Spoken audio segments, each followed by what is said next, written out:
Hi hello ನಮಸ್ಕಾರ welcome to my YouTube channel Bhagya Siddesh vlog. ನಾವು ಬೈಕಲ್ಲಿ ಹೋಗ್ತಿರೋ ಕಾರಣ ವಾಯ್ಸ್ ಕೇಳಿಸಲ್ಲ ಅಂತ ನಾನು ವಾಯ್ಸ್ ಕೊಡ್ತಿದ್ದೀನಿ. ನಾವು ಬೆಂಗಳೂರಿಂದ ಟೆಂಪಲ್ಗೆ ಹೋಗೋದ ಅಂತಾನೆ ಬಂದಿದ್ವಿ. ನಾವು ಅಮ್ಮ ಮನೆ ನೈಟ್ ಬಂದು ಅಮ್ಮ ಮನೆ ಇದ್ದೆ, ಬೆಳಗ್ಗೆನೇ ಎದ್ದು ಫ್ರೆಶ್ ಅಪ್ ಆಗಿ ಟೆಂಪಲ್ಗೆ ಹೋಗೋದ ಅಂತ ಹೋಗ್ತಾ ಇದ್ದೀವಿ. ನಾವಿವಾಗ ಬಿಳ್ಕೆರೆ ಹತ್ರ ಇರೋದು. ಬಿಳ್ಕೆರೆಯಿಂದ ಒಂದು ಸ್ವಲ್ಪ ದೂರ 3 ಕಿಲೋಮೀಟ್ರ್ ಆಗುತ್ತೆ ಹೊಸಲ್ಮಾರಮ್ಮ ಟೆಂಪಲ್ ಅಂತ. ನಮ್ಮ ಹಸ್ಬೆಂಡ್ ಯಾವಾಗ್ಲೂ ಅಲ್ಲೇ ಜಾಸ್ತಿ ಹೋಗೋದು, ಹಂಗಾಗಿ ನಂಗೆ ಹುಷಾರಿರ್ಲಿಲ್ಲ, ಹಂಗಾಗಿ ಅಲ್ಲಿಗೆ ಹೋಗೋದ ಅಂತ ಅಂದ್ಬಿಟ್ಟು ಕರ್ಕೊಂಡು ಹೋಗ್ತಾ ಇದ್ರು. ನಾನು ಅವಾಗೆಲ್ಲ ಜಾಸ್ತಿ ಹೋಗ್ತಾ ಇರಲಿಲ್ಲ. ಮದುವೆ ಆದಮೇಲೆ ಇವ್ರ ಜೊತೆ ಜಾಸ್ತಿ ಹೋಗೋಕ್ಕೆ ಸ್ಟಾರ್ಟ್ ಆದೆ. ಅವರು ತುಂಬ ವರ್ಷಗಳಿಂದನೂ ಈ ದೇವಸ್ಥಾನಕ್ಕೆ ಹೋಗ್ತಾ ಇದ್ರಂತೆ. ನಾವು ಅವಾಗವಾಗ ಹೋಗ್ತಿದ್ವಿ ಅಷ್ಟೇ. ಇವಾಗ ಇವರು ಬೆಂಗಳೂರಿಂದ ಊರಿಗೆ ಬಂದಾಗೆಲ್ಲ ಅಲ್ಲಿ ವಿಸಿಟ್ ಮಾಡೇ ಬರೋದು ಬೆಂಗಳೂರಿಗೆ, ಹೋಗ್ದೇ ಬರಲ್ಲ. ಅಲ್ಲಿ ತಾಯಿ ದರ್ಶನ ತಗೊಂಡು ಪೂಜೆ ಮಾಡಿಸಿ ಬರ್ತಾರೆ. ಅವ್ರು ತುಂಬ ನಂಬಿದ್ದಾರೆ, ಅದ್ರ ಜೊತೆ ನಾನು ನಂಬಿದ್ದೀನಿ. ಫುಲ್ ಪವರ್ಫುಲ್ ದೇವಸ್ಥಾನ ಇಲ್ಲಿ. ನಾವು ಹೋಗಿ ಗಾಡಿ ಸೈಡ್ಗೆ ಹಾಕಿ ಪೂಜೆ ಸಾಮಾನು ತಗೊಂಡು ಹೋಗಿ ಪೂಜೆ ಮಾಡಿಸ್ಕೊಂಡು ಬಂದ್ವಿ. ಇವತ್ತು ಸೋಮವಾರ ಆಗಿರೋದ್ರಿಂದ ಜಾಸ್ತಿ ಜನ ಇರಲಿಲ್ಲ, ವಾರ ಅಲ್ಲಲ್ಲ, ಹಂಗಾಗಿ ಮಂಗಳವಾರ ಇದು ವಾರ ತುಂಬ ಜನ ಇರ್ತಾರೆ. ನಾವು ಪೂಜೆ ಮಾಡಿಸ್ಕೊಂಡು ಬಂದು ಹೊರಗಡೆ ಒಂದು ಸ್ವಲ್ಪ ಹೊತ್ತು ಕೂತಿದ್ದೋ.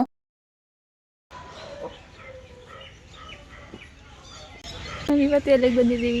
ಹೊಸಮಾರಮ್ಮ ದೇವಸ್ಥಾನ ಹತ್ರ ಬಂದಿದ್ದೀವಿ. ಇದಿರೋದು ಬಿಳ್ಕೆರೆ ಹತ್ರ, ಮೈಸೂರು ಡಿಸ್ಟಿಕ್ಕು ಬಿಳ್ಕೆರೆ. ಮೈಸೂರಿಂದ ಐ ಥಿಂಕ್ 30 ಕಿಲೋಮೀಟ್ರ್ ಆಗ್ಬೋದು, 30 ಕಿಲೋಮೀಟರ್ಸ್ ಇದೆ. ಇದರದ್ದು ಫೆಸಿಲಿಟಿ ಏನಂದರೆ ಇಲ್ಲೇ ಮೂಡಿರೋದು, ಏನೇ ಅಂದ್ಕೊಂಡ್ರು ಆಗುತ್ತೆ. ನಾವಂತೂ ನಂಬ್ತೀವಿ, ತುಂಬ ನಂಬ್ತೀನಿ. ಅಂದರೆ ಒಂದು 15-16 ವರ್ಷದಿಂದ ನಾನು ನಂಬ್ತಾ ಬಂದಿದ್ದೀನಿ. ಅರ್ಕೆ ಗಿರ್ಕೆ ಎಲ್ಲ ತೀರಿಸ್ತಾರೆ ಇಲ್ಲೂ. ಫಂಕ್ಷನ್ಗಳು ಅಂದರೆ ಅರ್ಕೆ ಒಂದ್ಸಲ ಹೊತ್ತದ ಮೇಲೆ ಕನ್ಫರ್ಮ್ ನಿಮ್ಮ ಅರ್ಕೆ ಆಗೇ ಆಗುತ್ತೆ. ಬಂದಾಗ ಅರ್ಕೆ ತೀರಿಸ್ಕೊಂಡು ಹೋಗ್ಬೇಕು. ಏನೇ ಅನ್ಕೊಂಡಿದ್ರು ಈಡೇರುತ್ತೆ. ಇಲ್ಲಿ ಇನ್ನೊಂದು ಫೆಸಿಲಿಟಿ ಅಂದರೆ ಒಂದು ಸೋಮವಾರ ಹೊರ ತೆಗಿಸ್ತಾರೆ ಅಮ್ಮಂದ ಹತ್ರ. ನಾವು ಏನು ಕೇಳ್ಬೋದು, ಸೋಮವಾರ ಮಾತ್ರ. ಸೋಮವಾರ ಆಗುತ್ತೆ ಅನ್ನೋದು ಇಲ್ವ ಅಂತ ಅಲ್ಲೇ ಗೊತ್ತಾಗ್ಬಿಡುತ್ತೆ. ಒಂದ್ಸಲ ಆಯಿತು ಅಂದರೆ ಕನ್ಫರ್ಮ್ ಅದೇನು ಹೊರ ಕೊಡ್ತು ಅಂದರೆ ನಿಮ್ಮ ಕಡೆಗೆ ಅಮ್ಮನ ಬಲ ಕಡೆ ಇಲ್ಲ ಅಮ್ಮನ ಎಡಗಡೆ ಹೆಂಗೆ ಕೇಳ್ಕೊತಾರೆ ಆ ಥರ ಕೊಡುತ್ತೆ. ಅದಾಗುತ್ತೆ ಅಂದರೆ ಆಗುತ್ತೆ, ಇಲ್ಲಾಂದರೆ ಲೇಟ್ ಆಗುತ್ತೆ ಅಂದರೆ ಲೇಟಾಗಿ ಕೊಡುತ್ತೆ, ಆಗಲ್ಲ ಅಂದರೆ ಆಗಲ್ಲ ಅಂತಲೇ ಕೊಡುತ್ತೆ. ಅದು ನಂಬಿಕೆ ಇದೆ, ತುಂಬ ನಂಬಿಕೆ ಇದೆ. ಇದರಲ್ಲಿ ಸುತ್ತಮುತ್ತ ಹಳ್ಳಿಯಿಂದ ಇದು ಬೆಂಗಳೂರು ಕೂಡ ಇಂದ ಬರ್ತಾರೆ ಇಲ್ಲಿಗೆ. ಬೆಂಗಳೂರಿಂದ ಮಂಗಳೂರು ಆವಾಗ ಹೊಸರಿ ಸಿಕ್ಕಿದ್ರಲ್ಲ ನಮಗೆ. ಮಂಗಳೂರಿಂದನೂ ಕೂಡ ಬಂದಿದ್ರು, ಹಾಸನ ಆ ಕಡೆ ಸುಮಾರು ಕಡೆಯಿಂದ ಬರ್ತಾರೆ ಇಲ್ಲಿ. ತುಂಬ ಜನ ಬರ್ತಾರೆ. ವರ್ಷಕ್ಕೊಂದ್ಸಲ ಜಾತ್ರೆ ಕೂಡ ನಡೆಯುತ್ತೆ, ತುಂಬ ಚೆನ್ನಾಗಿ ನಡೆಸ್ತಾರೆ. ಫಂಕ್ಷನ್ಗಳು ತುಂಬ, ಬರ್ತಡೇ, ಬೀಗ್ರೂಟ ಎಲ್ಲ ಇಲ್ಲೇ ಸುಮಾರು ನಡೀತವೆ. ಅರ್ಕೆಗಳು ಏನಿರುತ್ತೋ ಎಲ್ಲ ಬಂದು ಇಲ್ಲೇ ಕ್ಯಾಮ್ರಾ ಟ್ರೇಟ್. ಇಲ್ಲಿ ಎಲ್ಲ ರೀತಿ ಫಂಕ್ಷನ್ಗಳು ನಡೀತವೆ. ಅಂದರೆ ಫಂಕ್ಷನ್ ಹಾಲ್ಗಳು ಎಲ್ಲ ಇದೆ. ಮಾಡಿದ್ದೀನಿ ಇಲ್ಲಿ ಬಂದು ಅರ್ಕೆ ತೀರಿಸ್ಕೊಂಡು ಅವ್ರಿಗೆ ಅನ್ಸ್ಕೊಂಡಿದ್ದನ್ನ ಪ್ರಸಾದನ ಇಲ್ಲೇ ಹಂಚ್ಬಿಟ್ಟು ಹೋಗ್ತಾರೆ. ನಮ್ಮದು ನೆಕ್ಸ್ಟ್ ಇದೆ. ನಮ್ಗೆ ಏನೇ ದೃಷ್ಟಿ ಆಗಿರ್ಬೋದು, ಏನೇ ಕೆಟ್ಟದಾಗಿದ್ರು ಕೂಡ ಇಲ್ಲಿ ಬಂದು ತಡೆ ಹೊಡಿತಾರೆ. ಏನು ಫೇಮಸ್ ಅಂದರೆ ಅದು.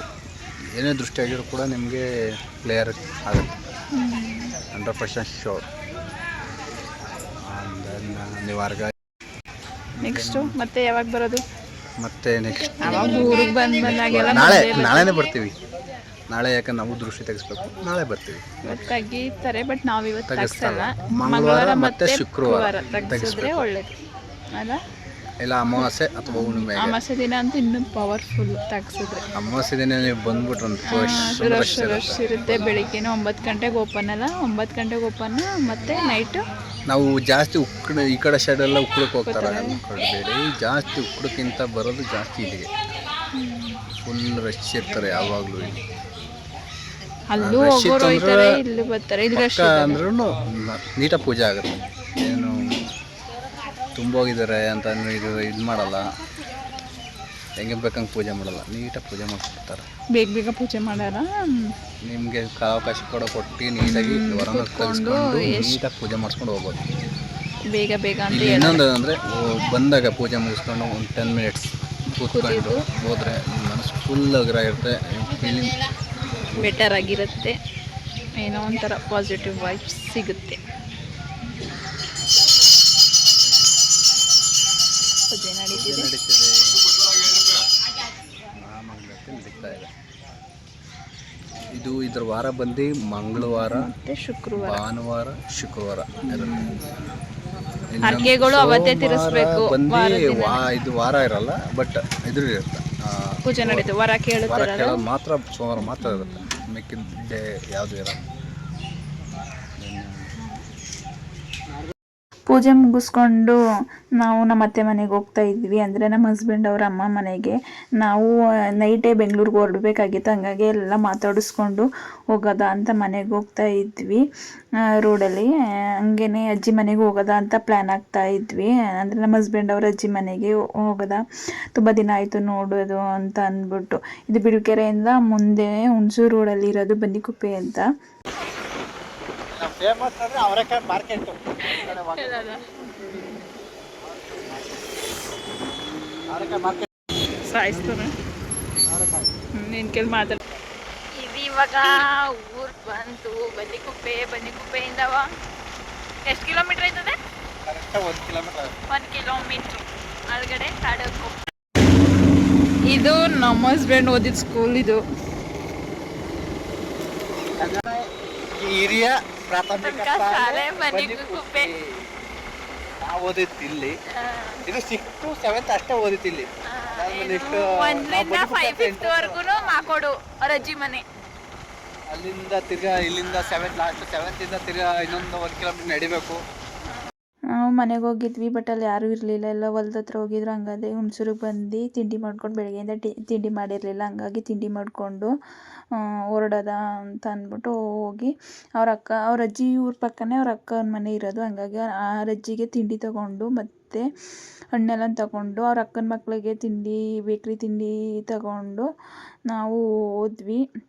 ಅವ್ರ ಅಜ್ಜಿ ಮಾಕೋಡಲ್ಲಿ ಒಬ್ಬರೇ ಇರೋದು, ಅಂದರೆ ನಮ್ಮ ಅತ್ತೆಗೆ ನಮ್ಮ ಅತ್ತೆ ಅಮ್ಮ ಅವ್ರಿಗೂ ಒಬ್ಬಳೇ ಮಗಳು ಇರೋದು. ಆದರೆ ಅವರು ಜಾಸ್ತಿ ಅಲ್ಲೇ ಇರೋದು. ಬನ್ನಿ ನಮ್ಮ ಇಲ್ಲೇ ಇರಿ ಅಂತಂದರೆ, ಇಲ್ಲ ನಾನು ಇಲ್ಲೇ ಒಬ್ಬಳೇ ಇರ್ತೀನಿ, ಏನೂ ಆಗಲ್ಲ, ನಾನು ಸಾಯೋವರೆಗೂ ಇಲ್ಲೇ ಇರ್ತೀನಿ ಅಂತ. ಆವಾಗ ಹಬ್ಬ ಹುಣ್ಣಿಮೆಗೆ ಹೋಗ್ತಾರೆ, ಜಾಸ್ತಿ ಅಲ್ಲಿ ಇರ್ಸಲ್ಲ ನಾವು.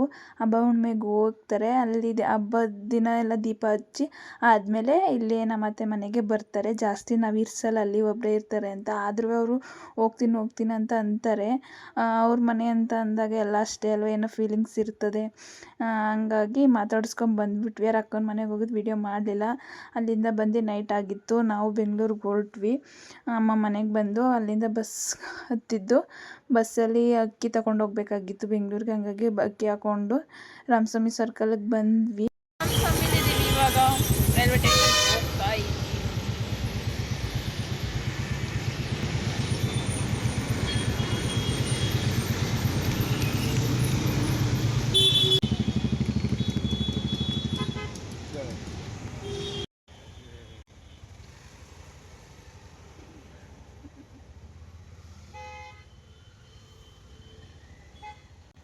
ನಾವು ರಾಮಸ್ವಾಮಿಯಿಂದ ರೈಲ್ವೆ ಸ್ಟೇಷನ್ಗೆ ಆಟೋ ಮಾಡ್ಕೊಂಡು ಹೋಗ್ತಾ ಇದ್ದೀವಿ. ಹಂಗೆ ಆಟೋದಲ್ಲಿ ಕತ್ಲೆ ಇತ್ತು, ಒಂದು ಸ್ವಲ್ಪ ಹಂಗೆ ಫ್ಲಾಶ್ ಆನ್ ಮಾಡಿಕೊಂಡು. ನಮ್ಮ ಅಣ್ಣಂಗೆ ವೀಡಿಯೋ ಮಾಡೋದಂದರೆ ಆಗಲ್ಲ, ಅಂದರೆ ಕ್ಯಾಮ್ರಾ ಮುಂದೆ ಬರೋಕ್ಕೆ ಅಷ್ಟೊಂದು ಏನು ಇಷ್ಟ ಇಲ್ಲ. ಹಂಗಾಗಿ ವೀಡಿಯೋ ಮಾಡ್ತಾನೆ ಅಂತ ಹೇಳಿ ರೇಗಿಸ್ತಾ ಹಂಗೆ ನೆಗಾಡ್ಕೊಂಡು ಬಂದ್ವಿ. ನೆಗಾಡ್ಕೊಂಡು ಬರೋಷ್ಟೊತ್ತಿಗೆ ರೈಲ್ವೆ ಸ್ಟೇಷನ್ಗೆ ಬಂದುಬಿಡ್ತು. ಎಷ್ಟು ಬೇಗ ಬಂತು ಅಂತ ಅಂದ್ಕೊಂಡು ಬಂದ್ವಿ ರೈಲ್ವೆ ಸ್ಟೇಷನ್ಗೆ ಬಂದು ಟಿಕೆಟ್ ತಗೊಂಡು ಸೀಟ್ ಹುಡುಕ್ತಿದ್ರು. ಬುಕ್ಕಿಂಗ್ ಇರುತ್ತೆ ಅಲ್ವ, ಹಂಗಾಗಿ ಎಲ್ಲಿ ಏನು ಅಂದ್ಕೊಂಡು ನಮ್ಮ ಹಸ್ಬೆಂಡ್ ನೋಡ್ತಾ ಚೆನ್ನಾಗಿರೋ ಸೀಟ್ನ ಹುಡುಕ್ತಿದ್ರು. ಅಲ್ಲಿಂದ ಬಂದ್ವಿ. ಎಷ್ಟು ಗಂಟೆಗೆ ಮನೆಗೆ ಹೋಗ್ತೀವಿ ನಾವು? 9:30ಗೆ Kengeri railway station.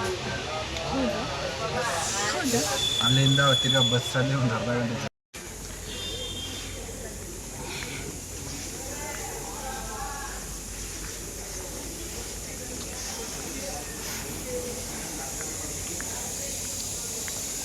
Final ಕೆಂಗೇರಿಗೆ reach ಆದ್ವಿ.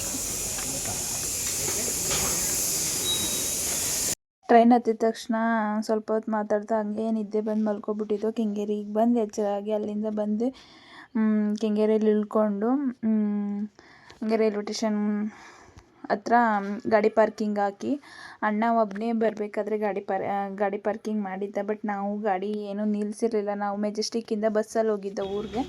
ಹಂಗಾಗಿ ನಾವು ಬೈಕ್ ತಂದಿರಲಿಲ್ಲ, ಅಣ್ಣ ಒಬ್ಬನೇ ಬೈಕ್ ತಂದು ಈ ರೈಲ್ವೆ ಸ್ಟೇಷನ್ ಹತ್ರ ನಿಲ್ಲಿಸಿದ್ದ. ಅವನಿಗೆ ಲಗೇಜ್ ಅಕ್ಕಿ ಮೂಟೆ ಎಲ್ಲ ಇತ್ತಲ್ಲ, ಹಂಗಾಗಿ ಬೈಕ್ ಕೊಟ್ಬಿಟ್ಟು ಅವನು ಮತ್ತು ಲಗೇಜನ್ನ ಬೈಕಲ್ಲಿ ಮನೆಗೆ ಹೋದರು.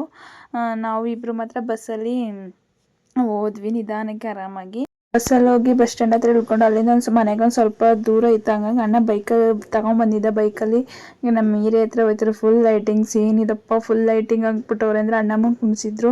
ಫುಲ್ ಏರಿಯಾನ ಡೆಕೋರೇಟ್ ಮಾಡಿದ್ರು, ತುಂಬ ಚೆನ್ನಾಗಿ ಕಾಣಿಸ್ತಿತ್ತು. ಅವತ್ತು ಆರ್ಕೆಸ್ಟ್ರಾನು ಇತ್ತು, ತುಂಬ ಚೆನ್ನಾಗಿತ್ತು. ಫಸ್ಟ್ ಟೈಮ್ ನಮ್ಮ ಏರಿಯಾದಲ್ಲಿ ಈ ಥರ ಡೆಕೋರೇಟ್ ಮಾಡಿರೋದು ನೋಡಿದ್ದು, ತುಂಬ ಖುಷಿ ಆಯಿತು. ಇದು ಮೈಸೂರಲ್ಲಿ ಲೈಟಿಂಗ್ಸ್ ಬಿಟ್ಟಿರ್ತೀನಿ, ನಮ್ಮ ಏರಿಯಾದಾಗ ಆ ಥರ ಲೈಟಿಂಗ್ಸ್ ಬಿಟ್ಟಿದ್ರು, ತುಂಬ ಚೆನ್ನಾಗಿ ಕಾಣಿಸ್ತಿತ್ತು ನಮ್ಮ ಏರಿಯಾ. ನಾನು ಫಸ್ಟ್ ಟೈಮ್ ನಮ್ಮ ಏರಿಯಾದಲ್ಲಿ ಈ ಥರ ಲೈಟಿಂಗ್ಸ್ ಎಲ್ಲ ಬಿಟ್ಟಿರೋದು ನೋಡಿದ್ದು, ತುಂಬ ಚೆನ್ನಾಗಿ ಕಾಣಿಸ್ತಾ ಇತ್ತು. ಯಾರೆಲ್ಲ ವಿಡಿಯೋ ನೋಡಿದ್ದೀರಾ, ಹೇಗಿತ್ತು ಹೇಳಿ, ಕಮೆಂಟ್ ಮಾಡಿ. ಇಷ್ಟ ಆದರೆ ಲೈಕ್ ಮಾಡಿ, ಶೇರ್ ಮಾಡಿ, ಕಮೆಂಟ್ ಮಾಡಿ, ಸಬ್ಸ್ಕ್ರೈಬ್ ಮಾಡ್ಕೊಳ್ಳಿ. ಭಾಗ್ಯಸಿದ್ದೇಶ್ ವ್ಲಾಗ್ ಪ್ಲೀಸ್ ಸಪೋರ್ಟ್ ಮಾಡಿ.